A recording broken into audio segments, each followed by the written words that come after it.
امام حسین نے وہ صبر اور وہ استقامت اور وہ شجاعت دکھائی کہ 22,000 سامنے کھڑے تھے اور حسین تنہا لڑ رہے تھے۔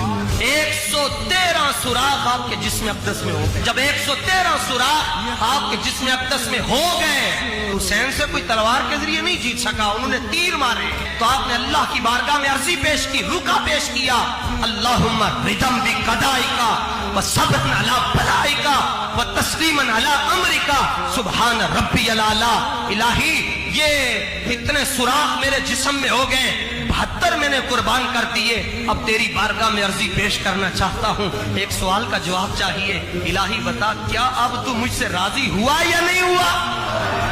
تو رب نے فرمایا فرشتوں اتر جاؤ کربلا میں، اور دیکھو تم کہتے تھے انسان نہ بنانا، سجدہ نہیں کرے گا، تمہارے سارے سجدے ایک طرف ہیں اور زہرا کے پیارے کا ایک سجدہ ایک طرف ہے۔